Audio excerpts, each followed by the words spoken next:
The U.S. Secretary of Education in the Metro tonight on a back-to-school tour.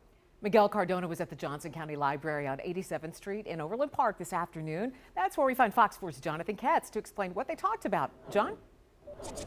Yeah, there was a large bus here just about 2.5 hours ago as the secretary came off it. He was talking about Wi-Fi connectivity for people in Johnson County and also other parts of the state.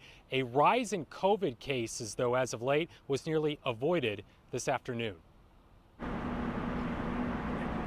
U.S. Department of Education Secretary Miguel Cardona walked off the Raise the Bar bus before 2:30 Tuesday afternoon. Nice to see you. He was greeted by Federal Communications Chairwoman Jessica Rosenworcel and Democratic Johnson County Board of Commissioners Chair Mike Kelly. Yeah, it's great. This visit comes as COVID cases are rising across the country. Hi, how are you, Miguel? It was not talked about at the roundtable Tuesday. But what I want to just kick it off with is how we are at a very important time. Blue Valley Superintendent Tanya Merrigan was there.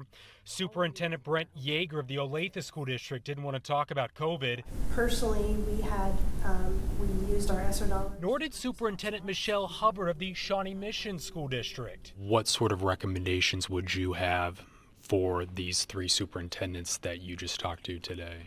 Keep schools open, communicate regularly, and make sure that you're communicating the importance of having students come in regularly. We asked Dr. Dana Hawkinson with the University of Kansas Health System whether school districts should recommend their kids wear masks. I would say that we would always recommend that. I think a recommendation is one thing, mandatory, making it a mandate is different. Would you recommend masks again? Those are decisions that are made at the local level, and I know that superintendents work with the health directors in their community to make those decisions.